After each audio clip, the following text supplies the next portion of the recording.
TTD organisation service federation నుంచి నరసింహులు అనేటువంటి వ్యక్తి ఆంధ్రప్రదేశ్ ముఖ్యమంత్రి వర్యులు చంద్రబాబు గారిని కలిసి తిరుమలలో కోవర్ట్లు ఉన్నారని, ఆ కోవర్ట్లు ఇప్పటికీ వైఎస్ఆర్సీపీ కోసం పనిచేస్తున్నారు, వారిని గుర్తించి ఏరిపారేయండి అంటూ ఒక సలహా ఇచ్చినటువంటి నేపథ్యంలో ఇంతకీ నరసింహులు ఎవరు, ఆయన చెప్తున్న దాని ప్రకారంగా నిజంగా తిరుమలలో వైసీపీకి సంబంధించినటువంటి కోవర్ట్లు ఉన్నారా, వారు ఏం చేస్తున్నారు, వారిని ఎలా గుర్తించాలి, అసలు ఏం జరుగుతుంది అనేది మనం పూర్తి స్థాయిలో విశ్లేషణ చేసుకుందాం. ప్రస్తుతం మనతో పాటున్నారు ప్రముఖ రాజకీయ విశ్లేషకులు, ప్రముఖ సీనియర్ జర్నలిస్ట్ సిఎస్ రావు గారు. వారితో మాట్లాడదాం.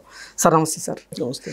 నరసింహులు గారు ఆంధ్రప్రదేశ్ ముఖ్యమంత్రి వర్యులు చంద్రబాబు గారిని కలిసి తిరుమలలో వైకాపా కోసం పనిచేస్తున్నటువంటి కోవర్ట్లు ఉన్నారని, వారిని గుర్తించి వారి మీద చర్యలు తీసుకోవాలి అంటూ ఆయన కోరడం ఇప్పుడు రాష్ట్ర వ్యాప్తంగా చర్చనీయాంశంగా మారింది. ఇంతకీ తిరుమలలో వైకాపా కోసం పనిచేస్తున్నటువంటి కోవర్ట్లు ఉన్నారా, అసలు ఏం జరుగుతుంది అంటే ఏం చెప్తారు sir? TTD service federation organisation, దానికి అధ్యక్షుడు నరసింహమూర్తి, ఆయన పేరు నరసింహమూర్తి. ఆయన ఆ అసోసియేషన్లో ఉండేటువంటి, ఆ ఫెడరేషన్లో ఉండేటువంటి వాళ్ళతో కలిసి చంద్రబాబు గారిని కలిశారు. కలిసి తిరుమల తిరుపతి దేవస్థానం మీద కోర్టులు ఉన్నారు, వీళ్ళు అక్కడ ఉండేటువంటి ప్రాశస్త్యాన్ని కానీ లేదంటే అక్కడ ఉన్నటువంటి పవిత్రతను కానీ దెబ్బతీసేలాగా వ్యవహరిస్తున్నారు, వాళ్ళ మీద చర్యలు తీసుకోండి అనేటువంటిది ఒక వినతి పత్రం అందజేశారు. దాంతోపాటు తెలుగుదేశం పార్టీ సింపథైజర్లు కానీ సానుభూతి పనులు కానీ ఎవరైనా ఉంటే వాళ్ళని టార్గెట్ చేస్తున్నారు అక్కడ ఉండేటువంటి వాళ్ళే, సో వాళ్ళని ఐడెంటిఫై చేయండి, మీరు న్యాయం చేయండి అని చెప్పి ఒక వినతి పత్రం అందజేయడం జరిగింది. సరే, తిరుమల కోర్టులు ఉన్నారు అనేది ఇప్పుడు ఈయన కంప్లైంట్ చేసినందువల్ల చంద్రబాబు నాయుడు తెలియటం కాదు. ఆల్రెడీ భూమన కరుణాకర్ రెడ్డి గారు తిరుమల తిరుపతి దేవస్థానం మాజీ చైర్మన్, ఆయనే నాకు 2500 మంది టచ్లో ఉన్నారు, నాకు తిరుమలలో ఏం జరిగినా కానీ ఇమీడియట్గా నాకు తెలిసిపోతుందని చెప్పి ఆయన చెప్పారు. ఎప్పుడు, ఏ సందర్భంలో చెప్పారు? గోవులు చనిపోయినప్పుడు, వివాదం జరిగినప్పుడు మీకు ఇన్ఫర్మేషన్ అంతా ఎలా వస్తుందో, ఫోటోలు అవన్నీ బయటకు వచ్చినాయి కదా, అప్పుడు జర్నలిస్టులు అడిగినప్పుడు 2500 మంది నాకు సంబంధించినటువంటి మనుషులు ఉన్నారు, వాళ్ళందరూ నాకు చెప్తారు అని చెప్పేసి ఆయన చెప్పడం జరిగింది. సో ఇప్పుడు వాళ్ళందరినీ ఏమనుకోవాలి? కోర్టులు అనుకోవాలా? ఇప్పుడు వీళ్ళ భాషలో చెప్పాలంటే కోర్టులు వాళ్ళు. ఓకే. భూమన కరుణాకర్ రెడ్డి గారి భాషలో చెప్పాలంటే ఆయన అనుచరులు లేదంటే ఆయన సానుభూతి పనులు అని చెప్పి చెప్పుకోవాలి. సరే, అసలు పవిత్ర క్షేత్రం అది, ప్రపంచవ్యాప్తంగా కలియుగ ప్రత్యక్ష దైవం. ఇప్పుడు అలాంటి చోట్ల ఈ కోర్టుల వ్యవహారం ఏంటి, లేదంటే సానుభూతి పనులు, లేదంటే అనుచరులు ఏంటి, అసలు ఇవి ఉండకూడదు కదా.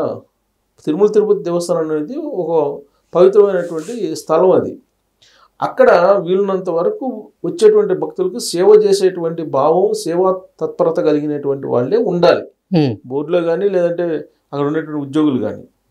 కానీ దానికి భిన్నమైనటువంటి వాళ్ళు ఉన్నారనేది ఇప్పుడు కంప్లైంట్. వాళ్ళు అక్కడ కోర్టులుగా ఉంటూ అక్కడ పవిత్రతకు భంగం కలిగిస్తున్నారు అనేది. ఇప్పుడు భక్తులు పోయారు, భక్తులు వెళ్ళినప్పుడు పొలైట్గా మాట్లాడాలి, అలా కాకుండా కసురుకుంటూ మాట్లాడటం, భక్తుల్ని నిర్లక్ష్యంగా మాట్లాడటం, ఇలాంటివన్నీ మనం చూస్తున్నాం.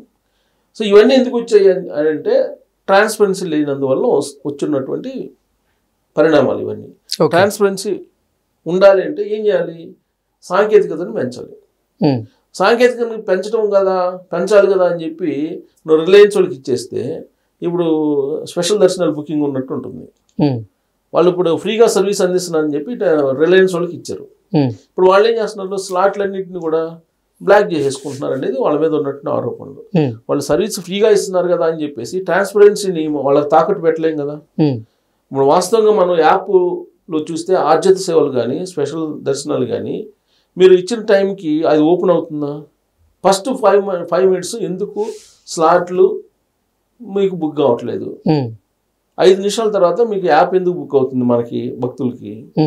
ఆ 5 నిమిషాల్లో ఎన్ని టికెట్లు అయిపోతున్నాయి, అవి ఎక్కడ అమ్ముతున్నారు అనేది ఐడెంటిఫై చేయాలి కదా.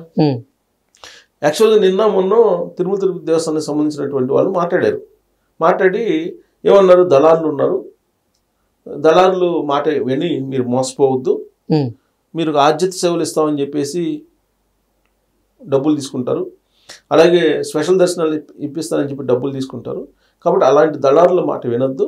ఒకవేళ మీరు దళారులు ఎవరైనా మిమ్మల్ని అప్రోచ్ అయితే మీరు టోల్ ఫ్రీ నెంబర్కి ఫోన్ చేయండి అని చెప్పి ఒక నెంబర్ ఇచ్చారు వాళ్ళు. అసలు ఇదంతా ఎందుకు? ట్రాన్స్పరెన్సీ ఉన్నప్పుడు, ట్రాన్స్పరెన్సీ ఉంటే అసలు దళాలు అవకాశం ఉండదు కదా. ఇప్పుడు ఊబర్ ఉంది, ఓలా ఉంది, ర్యాపిడో ఉంది, లేదంటే ఐఆర్సిటీసీ ఉంది. ఐఆర్సిటీసీలో కూడా కొంతమంది దళారులు ఉన్నారని చెప్పి ఈ మధ్యకాలంలో వాళ్ళందరినీ ఏర్పరేస్తారు కదా. మొత్తం ఆధార్ అథెంటికేషన్ పెట్టేసి స్క్రూటినీ చేసేసి అసలు దళారులే లేకుండా చేసేస్తారు కదా. ఈవెన్ మనకి తాత్కాల టికెట్లో కూడా దళారులకు వెళ్లకుండా చేశారు కదా. అలా చేయొచ్చు కదా. ఇక్కడ రూములకు అలాట్మెంట్కి అక్కడ పోయి పడిగాపులు కావాల్సిన అవసరం ఏంది?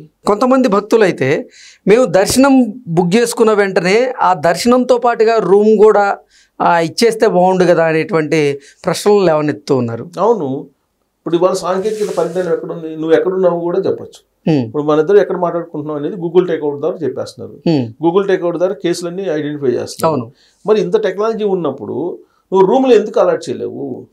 ఇప్పుడు దర్శనంతో పాటు దర్శనం ఉదయం 10 గంటలకి ఇస్తే 10 గంటలకి స్పెషల్ దర్శనం 300 రూపాయల దర్శనం బుక్ అయితే 3 గంటలకి రూముల బుకింగ్ సంబంధించినటువంటి అవకాశం ఇస్తున్నారు. రూములు బుక్ చేసుకుంటున్నారు, పేమెంట్ చేస్తున్నారు. పేమెంట్ చేసిన తర్వాత దీన్ని తీసుకెళ్ళి అక్కడికి వెళ్ళి సబ్మిట్ చేస్తే గంటలు వెయిట్ చేయాల్సిన అవసరం ఏంటి అసలు? దానికి ఒక సిస్టమ్ ఉంది కదా, దానికి ఒక ట్రాకింగ్ వ్యవహారం మొత్తం ఉంది కదా. మరి అసలు వెళ్ళి ఆఫీసులకి వెళ్ళి పడిగాపులు కాయాల్సిన అవసరం ఏంది? ఫస్ట్ ఆఫ్ ఆల్ ఇప్పుడు టైం ఇస్తారు, ఆ టైంలో మీరు వెళ్ళి రూము అక్కడ రెడీగా ఉంచాలి కదా. అది ఆన్లైన్లో మొత్తం జరిగిపోవాలి కదా ప్రాసెస్. ఆ ప్రాసెస్ ఎందుకు చేయలేకపోతున్నారు అనేది ఒకటి. ఆ చేయనందువల్లే దళారులు. ఇప్పుడు రూములకు వెళ్తాము, రూములకు వెళ్ళినప్పుడు ఇప్పుడు నేనే స్వయంగా వెళ్ళాను, 2-3 సార్లు ఫేస్ చేశాను. ఆ రూములకు వెళ్ళి దాదాపు 1-2 గంటలు వెయిట్ చేయాలి. ఎందుకు వెయిట్ చేయాలంటే ఎవరెవరో ఫోన్ చేస్తే వాళ్ళకి ఇస్తుంటారు రూములు. బయట మామూలు వాళ్ళు బయట నుంచోవాలి. ఇప్పుడు నాకు కూడా నేను ఎవరో తెలిసిన రిపోర్టర్తో ఫోన్ చేస్తే లోపల అప్పుడు ఇచ్చారు దాదాపు 2 గంటల తర్వాత. అదే నేను ఆ రిపోర్టర్తో ఫోన్ చేయించకుండా నేను అలానే ఉన్నాను, ఎన్ని గంటల నుంచో పెడతారు నన్ను? రూమ్ కోసం ఆల్రెడీ బుక్ అయిన రూమ్ కోసం. ఇది టార్చర్ కదా భక్తులకి. మరి ఇప్పుడు అక్కడ కోర్టులు ఉన్నారంటే ఉంటారు, కోర్టులు ఉండబట్టే ఇది. కోర్టులు లేకుండా ఉంటే ఆన్ ప్రాసెస్ ప్రకారం డిస్ప్లే బోర్డులు పెడతారు. ఆ డిస్ప్లే బోర్డుల్లో ఎన్ని రూమ్స్ ఉన్నాయి, ఎన్ని ఖాళీగా ఉన్నాయని డిస్ప్లే చేయాలిగా. నిజంగా ట్రాన్స్పరెన్సీగా ఉంటే అక్కడ డిస్ప్లే చేయరు, ఊరికే ఉంటుంది డిస్ప్లే బోర్డు ఉంటుంది అంతే, డిస్ప్లే చేయరు. ఇక్కడే ఉన్నారు కదా కోర్టులు. మరి అక్కడ ఉండేటువంటి ఎంప్లాయీసే కొంతమంది కోర్టులాగా వ్యవహరిస్తున్నారు. వాళ్ళు కరెక్ట్గా ఉంటే ఇదంతా ఉండదు కదా. కోర్టులు ఉన్నారని చెప్తే నిజమే అతను చెప్పింది, నరసింహమూర్తి గారు చెప్పింది. ఇప్పుడు ఆయన ఏమంటున్నారు, పోర్టల్కి సంబంధించిన లైసెన్సులు ఇస్తారంట అక్కడ పోర్టర్స్కి. ఆ లైసెన్సుల్లో కూడా వీళ్ళు మొత్తం కోర్టులే వ్యవహారం నడుస్తుంది. ఇవాళ కూడా వైఎస్ఆర్ కాంగ్రెస్ పార్టీకి సంబంధించినటువంటి వాళ్ళ హవా కొనసాగుతుంది అనేది ఆయన చంద్రబాబు నాయుడు గారికి ప్రజెంటేషన్ చేశారు అక్కడికి వెళ్ళి. ఓకే, నిజమే అనిపించింది నాకు. ఎందుకంటే నేను దర్శనానికి వెళ్ళాలంటే ఇప్పటి వరకు నాకు లేదు. నిన్న నాకు తెలిసిన అతను శాలువా కప్పుకొని కనిపించాడు, ఒక మామూలు సాధారణ. అరే పెడితే నేను అడిగా, నీకు ఎట్లా అనిపించింది ప్రోటోకాల్ దర్శనం అని అంటే, అంతా ప్రాప్తం అన్నా అన్నాడు. ఏం చెప్తాం మనం? వైఎస్ఆర్ కాంగ్రెస్ పార్టీ అంటే వైఎస్ఆర్ కాంగ్రెస్ పార్టీ వాళ్ళకి దర్శనాలు ఈజీగా అందుతున్నాయి, మీకు ప్రొఫెషనల్కి అనట్లేదు అంటే దాని అర్థం ఏంటి? అక్కడ వైఎస్ఆర్ కాంగ్రెస్ పార్టీ హవా కొనసాగుతుంది అన్నట్టే కదా.